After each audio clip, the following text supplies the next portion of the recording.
역에서 가까우면 좋고요. 방은 넓으면 좋고, 집은 새 거면 좋고, 엘리베이터는 있으면 좋고, 네. 채광은 좋으면 좋아요. 딱 여기가 그 방이거든요.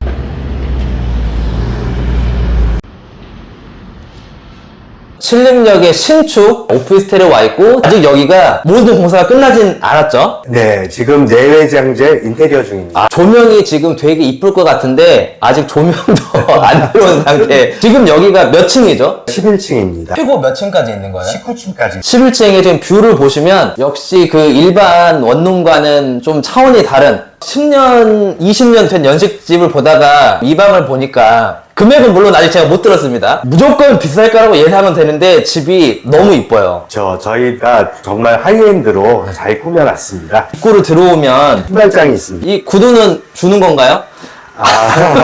원하신다면 지금 여기가 화장실인데 일반 화장실하고 조금 다르다고요. 요즘 유행하는 형태의 건식 욕실입니다. 바닥으로는 물기가 없어서 네. 이렇게 전면 거울 있고 하니까 여성분들 같은 경우는 여기를 화장대로도 사용하실 수 있게 샤워하고 나오실 수 있고 그럼 이 샤워 물이 안 튀어요? 여기에 보시면은 물이 밖으로 안 새게 씻고 바로 여기서 화장이 가능하군요. 그렇죠. 거기다가 이 타입은 드레스룸까지 바로 연결이 돼 있어요. 여기가 지금 방이 2개로 봐야 되죠. 투룸짜리라고 보시면 돼요. 남자 여자 둘이 산다면 사실 여기는 여자분의 그렇죠. 옷장으로 쓰면은 좋을 것 같습니다. 여기에다가 스타일러, 예. 스타일러도 놓을 수 있는 공간이 됩니다. 스타일러도 놓을 수 있는 건가요? 아니면 놔주나요?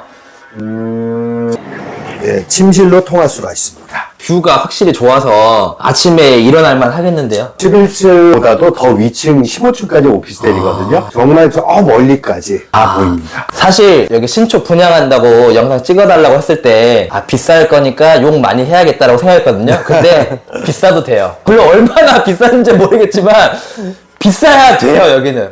저희가 싸지는 않습니다. 그러나 이 가치에 비해서는 적당하다고 저는 생각합니다. 남자들도 물론 다 좋아하겠지만 여자분들의 약간 워너비의 자취방이 아닐까 싶네요. 기존에 알고 계셨던 오피스텔 이렇게 아일랜드 식탁에 뭐 이런 어떤 주방 형태가 제대로 갖춰지는 게 거의 없지 않습니까? 한쪽 벽에다만 있고. 근데 이거는 약간 좀 소형 가정주택에 딱 맞는. 그래서 요리 좋아하시는 분들도 얼마든지 요리하시고, 그리고 창문도 바로 여기 나오기 때문에 환기나 이런 것도 시키실 수가 있고. 살면서 한 번쯤은 살아보고 싶어요. 저도 이거 팔면서 젊었을 때 네. 자취할 때 생각하니까 이건 진짜 로망이다. 여기에 지금 또 작은 방이 하나 더 있습니다. 여기도 방위장이 또 있습니다. 드레스룸은 여자분 거 네. 그리고 여기까지 여자분 거고 남자분은 그렇죠.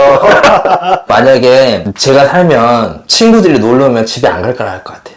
여기서 계속 살자고. 여기서 자겠다고 하겠죠. 아니 제 건식이니까 화장실 바닥에서 가서 지워달라고. 타입이 4개 있다고 했잖아요. 예. 이 타입은 몇 평 정도 되나요? 이게 17평형입니다. 17평형. 전용 평수로는 12.33평 나오고 있습니다. 한 타입은 13.5평형, 15평형, 17평형이 2개가 있습니다. 요즘에 집값이 떨어진다 분양을 이걸 하셔야 되는데 예. 걱정이 많으시겠어요.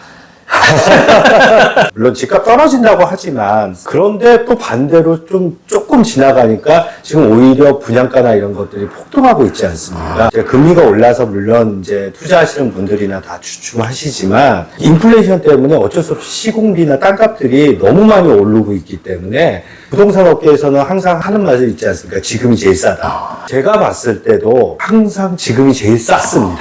신림동이 작년까지는 진짜 계속 오르다가 땅값은 지금 딱 멈췄거든요. 근데 건축비는 계속 오른다고 지금. 맞습니다. 요런 하이엔드급은 저희가 이제 요 신림 지역에서 최초인데 이제 앞으로는 생길 겁니다. 이제 니즈가 그쪽으로 흐르기 때문에 예전에는 싼 거 말 잘 나갔어요. 3평짜리 월세 막 35, 40짜리. 지금은 50, 60 해도 한 6평? 이런 거를 찾는 사람들이 비율이 더 높아진 거는 맞는 것 같아요. 제 경험상. 네, 맞습니다. 위치가 어디죠? 신림 사거리에서 강곡역 쪽으로 조금만 내려오시면 신림역에서 한 5분 거리에 있다고. 위치가 좋아요. 이런 방에 들어올 사람들은 비싸도 거리가 좋거나 넓이가 좋거나 깔끔하거나 관리인이 상주해서 좀 더 안전하거나 이거를 원하는데 그런 면에서는 좋은 것 같아요. 물론 제가 아직 가격을 듣진 않았지만요. 오피스텔 매매는 주로 어떤 분들이 하시나요? 기존에는 오피스텔은 당연히 투자하시는 분들이 많았습니다. 이게 수익형 부동산이기 때문에 요즘은 의외로 실거주를 하시는 분들도 꽤 많으세요. 분양 받으신 분들 중에서 한 30-40%는 실거주용으로 신림동에 이 정도 오피스텔이 제가 알기로 거의 없고 저는 못 봤어요. 요런 형태, 요 정도 고급스러운 건 최초입니다. 커도 지금 요 정도 여기 문에서 뭐 이 정도 오피스텔이 네, 맞습니다. 그런 것들은 사실 내가 거기에 산다기보다 월세를 받기 위해서 사는 사람은 대부분이거든요. 물론 뭐 아이가 있고 이러면 좀 작을 수 있겠지만 실거주 하려는 분들의 매수 문의도 좀 있을 것 같긴 해요. 그래서 여기는 두 분류가 크신데, 나이가 드셨는데 집도 큰 집이 있으세요. 근데 나 이제 혼자 그런 데서 살기 싫어. 자식들한테 주둔가 처분하시고 나 그냥 생활 편한 데서 나 요 정도면 충분해. 그래도 생활의 질은 떨어뜨리기 싫어 하시는 분들. 그리고 요즘은 사실 1인 가구가 많지 않습니까? 예. 결혼 안 하시고 혼자 사시고 뭐 직장에서는 과장님, 차장님이어도 어느 정도 연봉을 받으시는 분들도 혼자 사시는 분들이 많기 때문에 그분들도 아 내가 뭐 나이 들어서까지 혼자 살 수 있는 데를 찾는데 차라리 이게 적당하다. 이 정도면 나 그냥 꽤 오래 살아도 상관없을 것 같은데 이런 생각이 드는 공간이에요. 제 주 고객이 20대 중반, 30대 중반 정도거든요. 그 나이대 친구들하고 비교하니까는 좀 매치가 안 됐는데 말씀하신 대로 뭐 돈도 좀 있으신 분들이 그분들은 충분히 메리트를 느낄 수 있을 것 같아요. 집 꾸미기 뭐 이런 것들 유행하지 않습니까? 저도 유튜브 많이 보는데 여기는 더 안 꾸며도 될 것 같아요. 그냥 이 상태로 만들어도 될 것 그러니까 같아요. 그분들의 니즈는 뭐야? 나 자랑이 아니라 집에서의 휴식. 이게 진짜 또 젊은 분들도 꿈꾸는 거지 않습니까? 근데 집에서의 휴식을 하려면 어느 정도의 공간은 필요하고 그 어느 정도의 그 퀄리티는 유지를 해야지 나도 또 편하게 집에 있을 수 있다는 거죠. 신림동이 근데 아마 가장 젊은 동네 중에 하나일 거예요. 네, 맞습니다. 전월세 시장으로 봤을 때 계약할 친구들이 많지 않다고 생각하거든요. 솔직하게 얘기하면. 아, 예. 100명 중에서 1%만 아마 이 집의 매력을 느낄 거다. 근데 이런 집이 신림동에 1%도 안 돼요. 충분히 나갈 수도 있을 것 같아요. 사실 저는 신축을 그렇게 선호하지는 않아요. 손님들한테도 비싸다 하는데 어쨌든 100에 1명 정도는 비싸도 상관없고 신축 첫 입주 넓은 곳 이런 걸 원한다 이런 분들이 있거든요. 네. 근데 그런 분들이 갈 만한 오피스텔이 사실 신림동에 많지 않았는데 여기 보면은 다 마음에 들 것 같긴 해요. 계약하신 분들 중에는 신혼부부들도 있어요.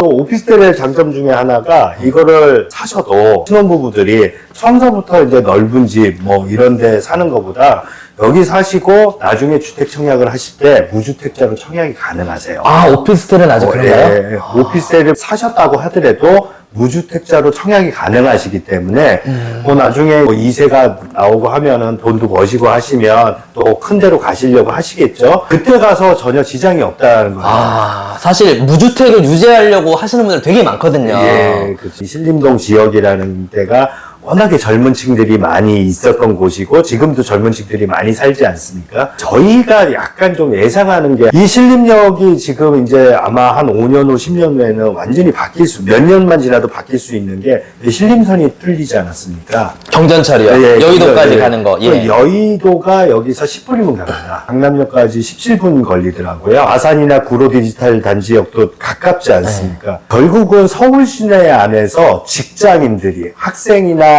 20대 초반이 아니라 어느 정도 괜찮은 직장을 바로 출퇴근 거리로 연결된다는 겁니다.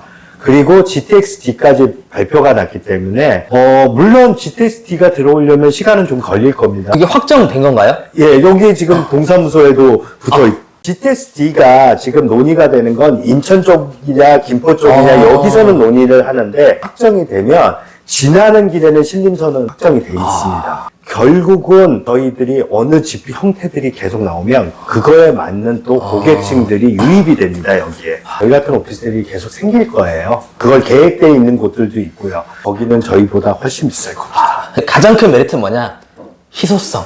그렇죠. 아직까지는 희소성. 다른 뭐 강남이나 다른 지역은 이런 게 많을지 모르지만 신림동에서는 제 기억에는 못 봤어요. 분양을 희망하시는 분들에게 중요한 부분일 수 있는데 주차 대수가 넉넉한가요? 아, 우리 중개사님께서 너무 저희 자랑하지 말래서 제가 입이 근질근질했는데 원래 오피스텔은 법적으로 한 50%만 채워져도 준공이 납니다. 그렇죠. 두 세대당 한 대 정도. 네. 네. 근데 저희가 총 64세대가 있는데 차를 60대 주차시. 우와! 거의 1대1 주차 가능하시기 때문에 주차에 대한 문제는 없습니다. 이런 데서 자기 라이프 스타일을 원하시는 분들은 또 차 그쵸. 하나는 또 갖고 계시는 분들이 많기 때문에 이거는 진짜 큰 장점 같아요. 예, 정말 장점입니다. 전월세 시장도 이 정도에 입주할 사람들은 또 차가 다 있어요. 주차가 되게 중요한 부분이거든요. 60대를 할 수 있기 때문에 뭐 중간에 나가시는 분, 들어오시는 분 뭐 이렇게 하다 보면 주차에 대해서 크게 걱정하실 일은 없으실 것 같고요. 그거랑 저희가 또 전용률이 되게 높습니다. 오피스텔은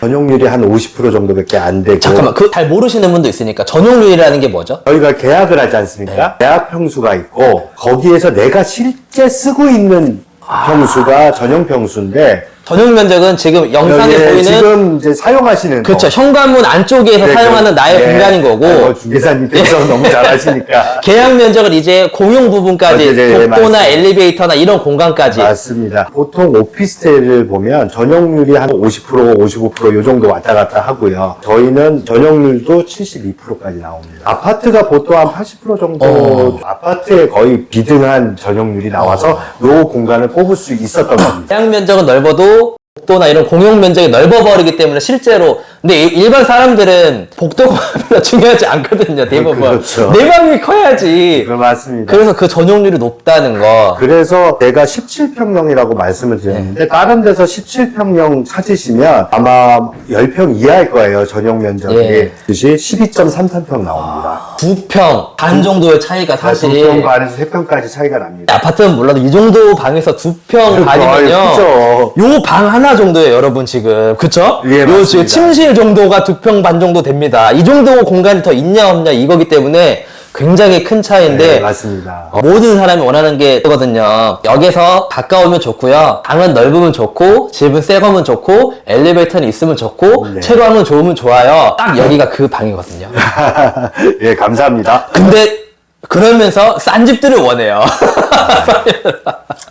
드디어 시간이 왔군요. 분양 금액이 얼마인가요? 저희가 딱 잘라서 지금 제가 말씀을 못 드리는 이유는 층별로도 가격 차이가 조금씩 나요. 맨 밑에 층하고 위층하고는 몇 천만 원 차이가 나기 때문에 딱 잘라서는 말씀을 못 드리고 요런 타입 정도는 6억 초반대라고 생각하시면 초반대. 예, 타입별로 봤을 때 그래서 4억 후반에서 6억 초반까지 저희들이 이렇게 층별로 분포하고 있다고 보시면 그러니까 됩니다. 4억대는 요거보다 평수가 좀 더 작은 거. 아, 그렇죠. 예. 그리고 낮은 층에 아, 작은 평수 그쵸. 같은 경우는 5억 언더도 가고요. 임대차를 두겠다. 예, 예. 뭐 사실 전세는 사실 신축 오피스텔 전세 들어가지 말라고 제가 워낙 말해서 전세는 잘 모르겠지만 월세는 얼마 정도 예상하나요? 잠깐만요. 제가 한번 예상을 해볼게요, 먼저. 아, 예, 제가 여쭤보고 싶은 게 네. 중개사님의 생각을 계산하는데 좀 시간이 걸릴 것 같아요. 쉽게 접했던 사이즈가 아니다 보니까 네. 계산도 사실 쉽게 잘 안 되거든요. 저는 좀 약간 항상 좀 보수적으로 잡습니다. 일단 요 공간만 해서 100입니다, 지금. 지금 여기에 지금 작은 방, 여기 화장실, 드레스룸. 제가 봤을 때 진짜 여러분들 죄송한데 여기 200은 넘어야 될 것 같아요. 200은 넘을 것 같습니다. 최소한. 들어오시는 분들은 싼 게 좋은데. 아이, 그쵸. 예. 네, 뭐 중개사님이 정확하게 보셨고요. 여기는 저희들이 맞춰드리고 있는 월세는 한 230 정도. 그럼 신림역에 제가 아는 오피스텔이 이거의 한 3분의 1 정도 할 거예요. 새거 말고 한 10년 됐거든요. 그게 70이에요. 예, 저도 깜짝 놀랐습니다. 네. 제 유튜브를 보는 친구들은 여기서 10분 거리에 오래된 원룸에 막 1000에 50 이런 거 보다가 근데 여기는 사실 200 넘게 받을 수 있을 것 같아요. 예, 맞습니다. 근데 내 손님들은 못하겠어요.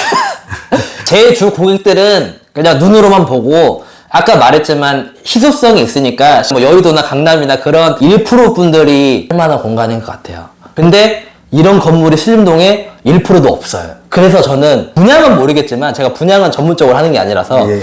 월세는 230은 나갈 것 같아요. 어떤 식으로 나가냐? 젊은 친구들 한 4명이서 5, 60 정도 모아서라도 예. 살 것 같아요. 그래서 요 방에서 둘이 자고, 요 방에서 또 뭐 둘이 자다 한 명 자고, 한 명 여기서 자고, 이렇게 해도 한 번쯤은 살아보고 싶은 곳이긴 해요. 야, 이거 보면은 웬만한 사람들은 눈 돌아가게 할게요. 집에 얼마 날 것 같아요. 네, 자, 신발장이 좀 넓게 빠져가지고요. 입구까지 보면 아까보다 여기가 나은 것 같아요.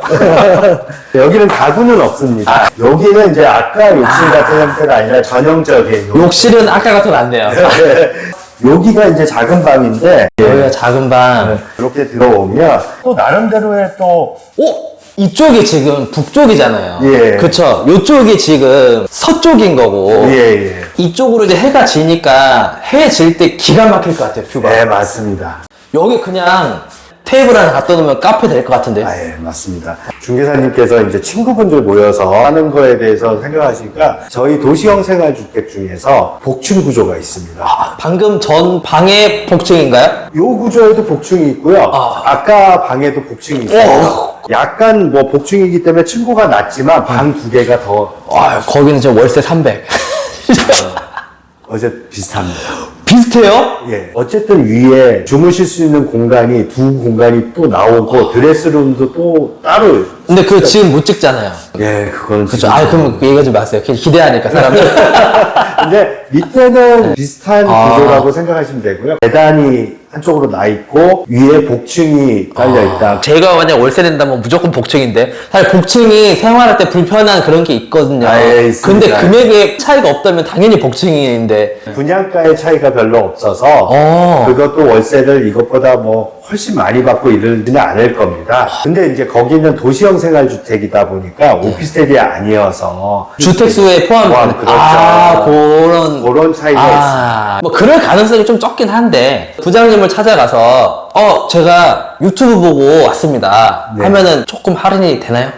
뭐 분양가는 뭐 할인이라고 해드릴 수는 없고요. 공식적으로 이제 정해져 있는 거니까 저를 찾아오신다면 우리 중개사님께서 때로 곤란하시지 않게 최대한 말씀은 못 드리지만 여러분 그러면 3억으로 한번. 아니 농담이고 좋은 선물 해드릴 수 있습니다. 여기까지 찍겠습니다. 에스포의 강인수 부장입니다. 예, 감사합니다.